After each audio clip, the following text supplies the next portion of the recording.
은혜라는 말씀은 신약성경 사도행전 1장 8절부터 14절 말씀입니다.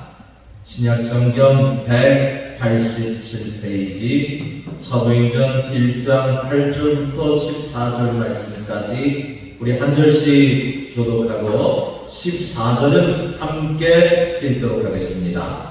오직 성령이 너희에게 임하시면 너희가 권능을 받고 예루살렘과 온 유대와 사마리아와 땅끝까지 이르러 내 증인이 되리라 하시니라.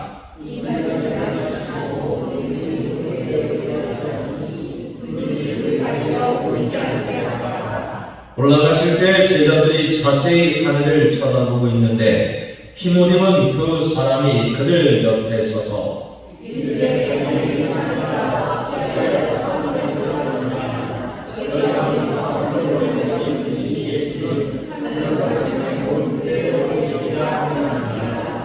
제자들이 감람원이라는 산으로부터 예루살렘에 돌아오니 이 산은 예루살렘에서 가까워 안식일에 가기 알맞은 길이라.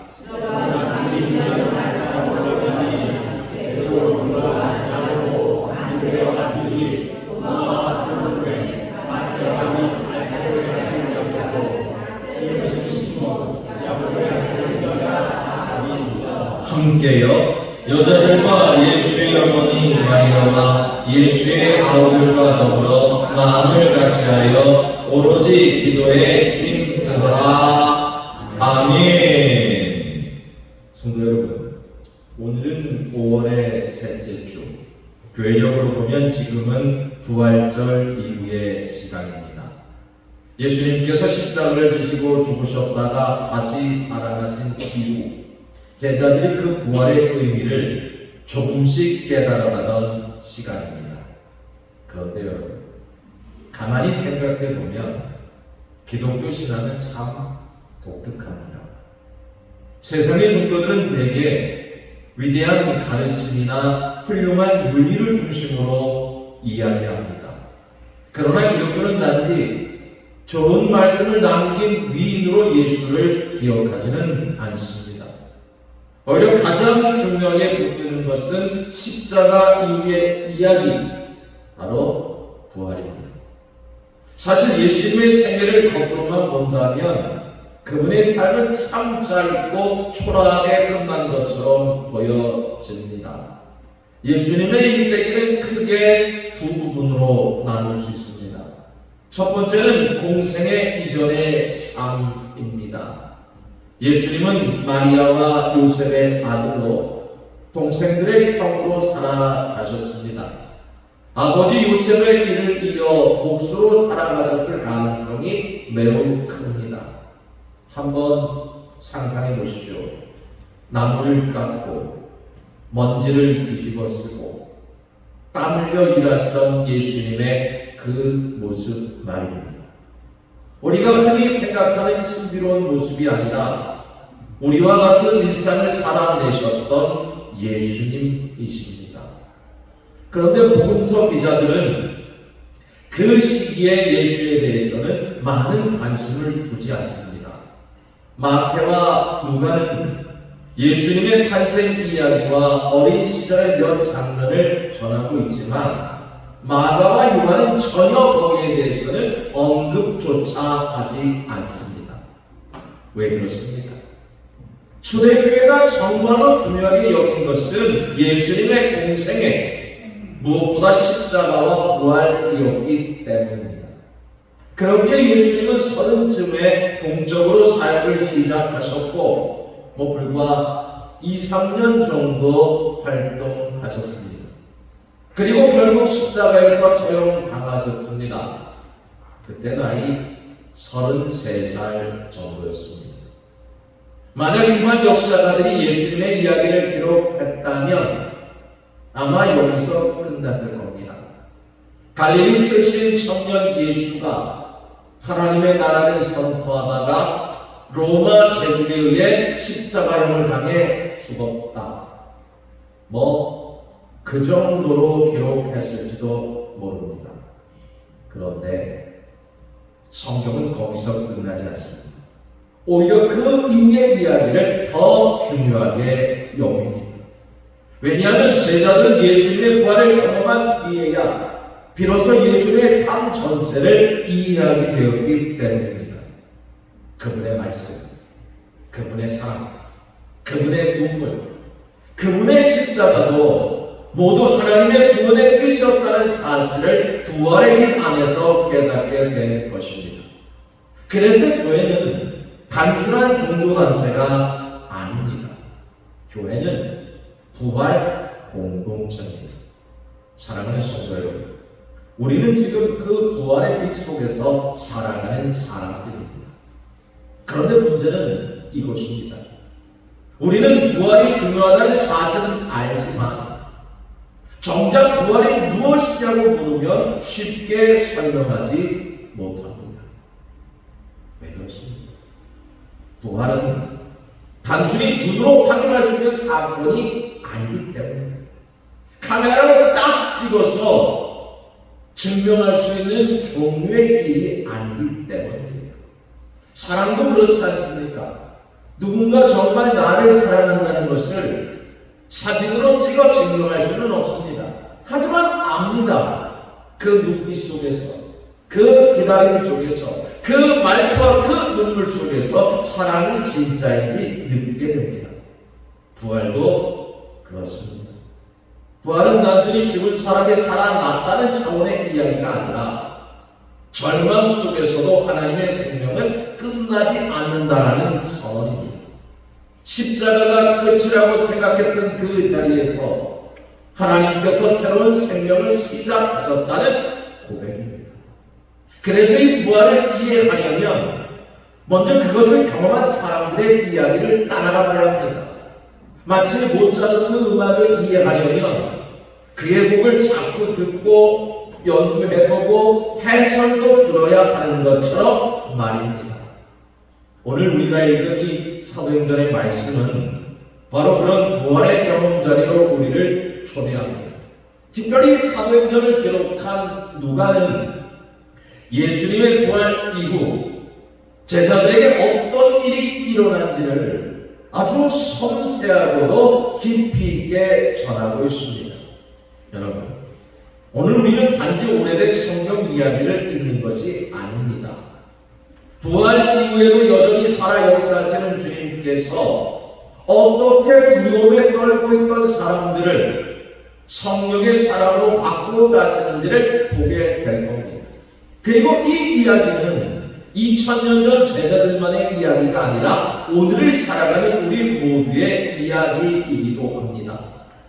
오늘 말씀의 본문인 사도행전 1장 6절에서 14절 말씀을 보면 부활하신 예수님께서 제자들과 마지막으로 함께 하시는 장면으로부터 시작됩니다. 오늘 말씀을 한번 보십시오. 이 마지막 장면에 제자들은 참 궁금한 게 많았나 봅니다. 주님, 이제 하나님의 나라가 완성되는 겁니까?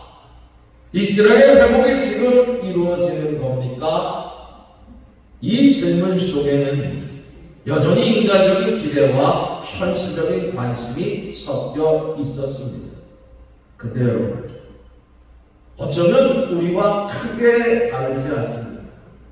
우리도 하나님 앞에 나오지만 결국 궁금한 것은 언제입니까? 라는 식입니다. 주님, 내 문제는 언제 해결됩니까? 주님, 언제 내 자녀의 길이 열립니까? 하나님, 언제 내 삶이 조금 편해지겠습니까? 그런데 예수님은 그러한 제자들의 질문에 뜻밖의 방식으로 대답했습니다. 때와 시기는 아버지께서 자기 권한에 두셨다. 그리고 이어서 가장 중요한 말씀을 하십니다. 오직 성령이 너에게 임하시면 너희가 권능을 받고 예루살렘과 온 유대와 사마리아 땅끝까지 이르러 내 증인이 되리라. 보십시오. 예수님은 지금 제자들의 시선을 언제에서 어떻게 살아야 하는가로 옮겨 놓으십니다. 하나님의 시간표를 계산하는 것보다 성령 안에서 살아가는 것이 더 중요하다는 말씀입니다. 그리고 바로 그 말씀을 마치신 뒤 예수님은 제자들이 보는 가운데 올려지십니다. 사도행전은 그 장면을 이렇게 전합니다. 그들이 보는데 올려져 가시니 구름이 그를 가려 보이지 않게 하더라. 여러분 한번 이 장면을 상상해 보십시오. 그렇다고 너무 단순하게 상상하시면 안 됩니다. 마치 예수님께서 손오공처럼 구름을 타고 하늘 어딘가로 올려가시다고 생각하는 경우가 있습니다. 하지만 성경은 그런 만화 같은 이야기를 하는 것이 아닙니다. 성경은 훨씬 더 깊고 본질적인 이야기를 하고 있는 겁니다. 오늘 본문에는 이 승천의 비밀을 풀 수 있는 아주 중요한 단서 두 가지가 나옵니다. 하나는 구름이고 하나는 흰옷 입은 두 사람입니다. 먼저 구름입니다. 오늘 본문을 자세히 보십시오. 우리는 대부분 본문에 이렇게 있습니다. 예수님께서 구름 타고 가셨다. 근데 성경은 구름 타고 가셨다는 말을 하지 않습니다. 구름이 예수님을 가려 보이지 않게 했다고 말합니다. 이것이 중요합니다. 성경에서 구름은 종종 하나님의 임재를 상징합니다. 광야에서 이스라엘 백성을 인도하던 구름 기둥도 그렇고 시내산에 임하신 하나님의 영광도 구름으로 표현되었습니다. 그러므로 구름이 예수를 가렸다는 것은 예수님께서 이제 인간의 눈으로 볼 수 있는 방식의 존재를 넘어 하나님의 생명 안으로 들어가셨다는 뜻입니다. 쉽게 말하면 하나님께서 예수를 들어 올려 저 하늘에 올려주신 것이 아니라 이제 예수는 보이지 않는 방식으로 우리 삶 가운데 계신다는 뜻입니다. 이게 승천의 본질입니다. 대부분의 사람들은 승천 이야기하면 주님은 우리를 떠나 저 하늘에 가셨다 이렇게 생각하는데 진정한 승천의 본질은 보이지 않는 방식으로 지금 우리 가운데 함께 가신다는 뜻입니다. 그래서 승천은 단순히 위로 올라간 사건이 아닙니다. 하나님과 완전히 하나 되신 사건이고 부활의 완성을 다른 방식으로 표현한 것이 바로 승천입니다. 그리고 또 하나의 중요한 장면은 바로 그 자리에 나타난 흰옷 입은 두 사람입니다. 아마 천사를 가리키는 표현일 겁니다. 그런데 여러분, 이 장면이 좀 익숙하지 않습니까? 어디서 많이 본 듯합니다. 누가복음 24장에 보면 예수님의 무덤이 비어있던 그 부활의 아침에도 찬란한 옷을 입은 두 사람이 등장합니다. 부활의 현장에도 승천의 현장에도 같은 모습의 존재들이 나타날 겁니다. 무엇을 의미합니까? 결국 승천과 부활이 서로 분리된 전혀 다른 사건이 아니라 같은 진리를 다른 방식으로 보여주고 있다는 뜻입니다. 즉 예수님의 승천은 부활하신 주님께서 하나님의 영광 안으로 들어가신 사건입니다. 어떤 분들은 이렇게 질문하실 겁니다. 목사님, 성경에는 부활 후 40일 뒤에 승천하셨다고 나왔는데 어떻게 된 겁니까? 맞습니다. 사도행전 1장 3절은 그렇게 말합니다. 그런데 여러분 여기서 중요한 것은 그 숫자 자체가 아닙니다. 성경에는 40이라는 숫자의 의미가 좀 큽니다. 이스라엘은 40년을 광야를 걸었고 예수님도 공생애 전에 40일을 금식하며 기도하셨습니다. 여기서 말하는 40일은 단순히 시간 계산이라보다는 하나님의 준비와 연단의 시간을 상징하는 겁니다. 누가는 부활하신 예수님이 유령이나 환상이 아니라 십자가에 달리셨던 바로 그 예수님이라는 사실을 강조하고 있다는 겁니다. 그런데 여기서 재미있는 것은 이 승천의 얘기가 거기서 끝나지 않았다는 겁니다. 천사들이 제자들에게 말합니다. 갈릴리 사람들아 어찌하여 서서 하늘만 쳐다보느냐. 이 말씀이 참 의미심장합니다. 제자들은 예수님이 살아계신 하늘만 바라보고 있었습니다. 떠나가신 주님만 바라보며 멈춰서 있었습니다. 그런데 천사들이 말합니다. 왜 그렇게 하늘만 바라보고 서느냐? 그리고 이어서 놀라운 선언을 합니다. 하늘로 올려주신 이 예수는 너희가 본 그대로 다시 오시리라. 이것이 재림 신앙입니다. 그러나 여러분, 이 재림 역시 너무 문자적으로 이해하면 안 됩니다. 예수님께서 어느 날 갑자기 구름 타고 특정 장소에 내려오신다는 생각도 있을 경우가 있습니다.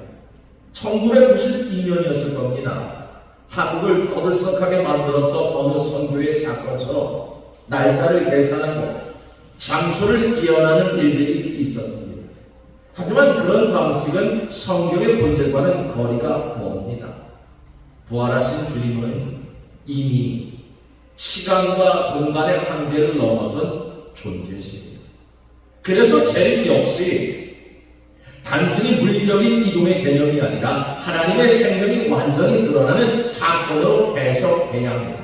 바로 재림은 단순히 주님이 다시 오신다는 그 차원을 넘어 하나님의 나라가 완성되는 그 순간입니다. 모든 눈물이 닦이고 모든 억울함이 끝나고 모든 생명이 완전해지는 그 순간.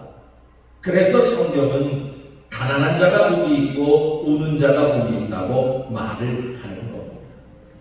지금 세상은 그 가치를 몰라줍니다. 눈에 보이는 성공만 중요하게 여깁니다. 그러나 재림의 빛 안에서는 모든 것이 새롭게 평가됩니다. 세상이 하찮게 여겼던 그 눈물과 기도가 하나님 나라에서는 가장 귀한 것이 되는 것입니다. 그리고 그 소망 때문에 소위 교회가 존재하는 겁니다. 우리는 단순히 현실을 잘 살아보기 위해 모인 사람들이 아닙니다. 우리는 하나님의 생명이 완성된 그날을 바라보며 살아가는 사람들입니다.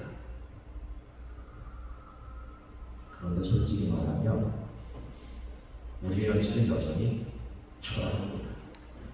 작은 일들이고 사소한 말에도 상처가 염려와 욕심 속에서 살아갑니다. 부활의 삶 꼼꼼합니다. 하지만 현실은 너무 멀게 느껴질 때가 많습니다. 왜 그런 겁니까? 우리가 너무 세상적인가? 아니요. 성경은 그것이 이상한 일이 아니라고 말합니다. 지극히 당연한 거라고 말합니다. 왜냐하면 우리는 지금 승천과 재림 사이에 살아가는 사람들이기 때문입니다. 주님은 이미 하나님 안으로 들어가셨지만 재림의 완성은 아직 오지 않았습니다. 그래서 우리의 삶은 늘 긴장 가운데 있을 수밖에 없는 겁니다. 소위 이미와 아직 사이에서 흔들리는 겁니다. 그런데 중요한 것은 그 사이를 어떻게 살아가느냐라는 것입니다. 오늘 성경은 바로 그 답을 우리에게 보여줍니다. 그러면 이미와 아직 사이에서 우리는 어떻게 살아야 합니까? 바로 그 답이 오늘 본문입니다. 이제 제자들은 감람산에서 내려와 예루살렘 다락방에 모였습니다. 그곳에는 11제자가 있었던 것이 아닙니다. 여인들이 있었고 예수의 엄마 마리아가 있었고 또 동생들도 함께 있었습니다. 그리고 그들이 한 가지 일에 힘썼다고 하는데 성경은 뭐라고 말합니까? 기도에 힘썼다 이야기합니다. 여러분, 이게 초대교회의 시작입니다. 그들은 거대한 조직도 없었고 돈도 없었고 권력도 없었습니다. 그러나 그들에게는 있었습니다. 바로 기도가. 그런데 여기서 말하는 오로지 기도에 힘썼다, 이것을 단순히 오래 기도했다라고 이해하시면 안 됩니다. 오로지 기도에 힘쓴이라는 뜻은 삶의 방향 전체가 하나님을 향해 있었다라는 뜻입니다. 그러니 삶의 중심이 영적인 데 있었다라는 뜻입니다. 거기 모였던 그들 마음에는 승천하신 주님과 다시 오실 주님을 향해 있었다는 겁니다. 이것이 교회의 본질입니다. 여러분, 기도는 단순히 무엇을 얻어내기 위한 수단이 아닙니다. 기도는 하나님께 우리의 존재 방향을 맞추는 일입니다. 그래서 오로지 기도에 힘쓴다는 것은 삶 전체를 하나님의 생명 쪽으로 기울인다는 것이고, 삶의 속도보다 하나님의 호흡에 자신을 맞추는 것이며, 죽음이 끝이 아니라 사실을 붙들고 있는 오늘을 살아가는 것입니다. 그리고 이것이야말로 바로 교회의 모습인 것입니다. 사랑하는 성도 여러분, 우리는 지금도 승천과 재림 사이를 살아가고 있습니다. 그러나 그 사이를 홀로 걷지는 않습니다. 부활하신 주님께서 보이지 않는 방식으로 우리 가운데 계시고, 성령께서 오늘도 우리를 붙들고 계십니다. 그래서 오늘 우리에게 가장 중요한 것은 세상의 불안 속에서 흔들리는 것이 아니라 오로지 하나님께 마음을 두고 살아가는 것입니다. 바로 그 자리에서 성령은 오늘도 우리를 새로운 사람으로 빚어 가시는 것입니다. 여러분, 오늘 본문을 다시 한번 보실까요? 오늘 본문 15절 이하에 보면 조금 납득이 안 가는 장면이 나옵니다. 그 장면을 이렇게 해석을 합니다. 마가의 다락방에 사람들이 모였는데 그 수가 약 120명이었습니다. 그들이 함께 기도하는 가운데 베드로의 제안에 따라 가룟 유다를 대신한 사람으로 마리아를 세우게 됩니다. 자, 생각해 보십시오. 이 장면이 좀 낯섭니다. 120명이 모여서 기도에 힘썼는데 그 기도에 나타난 행동이 사람을 세우는 거였어요. 그것보다 좀 더 중요한 일이 많지 않았겠습니까? 성령을 기다리는 일이 더 급해 보이고 기도에 더 집중해도 모자랄 것 같은데 그들은 왜 새로운 사람을 세우는 일을 굳이 먼저 했던 겁니까? 여기에도 아주 중요한 영적 통찰이 담겨 있습니다. 여러분, 교회는 단지 영적인 감동만으로 유지되지 않는다는 겁니다. 기도! 이것만 외친다고 교회가 건강해지는 것이 아닙니다.